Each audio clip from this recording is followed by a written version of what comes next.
आज हम आपको सुनाने जा रहे हैं महाशिव पुराण का 7वां अध्याय, जो है श्रोताओं द्वारा पालन किए जाने वाले नियम। सूत जी बोले, शौनक, शिव पुराण सुनने का व्रत लेने वाले पुरुषों के लिए जो नियम हैं उन्हें भक्तिपूर्वक सुनो। शिव पुराण की पुण्यमय कथा नियम पूर्वक सुनने से बिना किसी विघ्न बाधा के उत्तम फल की प्राप्ति होती है। दीक्षा रहित मनुष्य को कथा सुनने का अधिकार नहीं है। अतः पहले वक्ता से दीक्षा ग्रहण करनी चाहिए। नियमपूर्वक कथा सुनने वाले मनुष्य को ब्रह्मचर्य का अच्छी तरह से पालन करना चाहिए। उसे भूमि पर सोना चाहिए, पत्तल में खाना चाहिए तथा कथा समाप्त होने पर ही अन्न ग्रहण करना चाहिए। समर्थ मनुष्य को शुद्ध भाव से शिव पुराण की कथा की समाप्ति तक उपवास रखना चाहिए और एक ही बार भोजन करना चाहिए। गरिष्ठ अन्न, दाल, जला अन्न, सेम, मसूर तथा बासी अन्न नहीं खाना चाहिए। जिसने कथा का व्रत ले रखा हो उसे प्याज, लहसुन, हींग, गाजर, मादक वस्तु तथा आमिष कही जाने वाली वस्तुओं को त्याग देना चाहिए। ऐसा मनुष्य प्रतिदिन सत्य, शौच, दया, मौन, सरलता, विनय तथा हार्दिक उदारता आदि सद्गुणों को अपनाए तथा साधु संतों की निंदा का त्याग कर नियमपूर्वक कथा सुने। सकाम मनुष्य इस कथा के प्रभाव से अपनी अभीष्ट कामना प्राप्त करता है और निष्काम मोक्ष प्राप्त करता है। सभी स्त्री पुरुषों को विधि विधान से शिव पुराण की उत्तम कथा को सुनना चाहिए।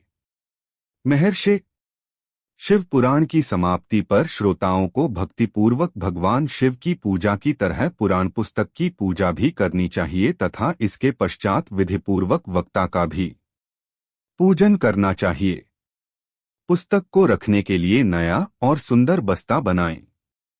पुस्तक व वक्ता की पूजा के उपरांत वक्ता की सहायता हेतु बुलाए गए पंडित का भी सत्कार करना चाहिए। कथा में पधारे अन्य ब्राह्मणों को भी अन्नधन का दान दें।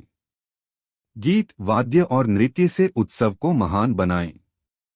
विरक्त मनुष्य को कथा समाप्ति पर गीता का पाठ करना चाहिए तथा गृहस्थ को श्रवण कर्म की शांति हेतु होम करना चाहिए। होम रुद्र संहिता के श्लोकों द्वारा अथवा गायत्री मंत्र के द्वारा करें।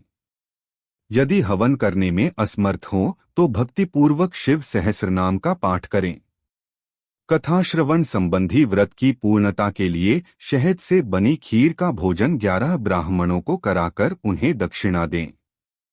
समृद्ध मनुष्य 3 तोले सोने का एक सुंदर सिंहासन बनाए और उसके ऊपर लिखी अथवा लिखाई हुई शिव पुराण की लिखी पोथी विधिपूर्वक स्थापित करें तथा पूजा करके दक्षिणा चढ़ाएं।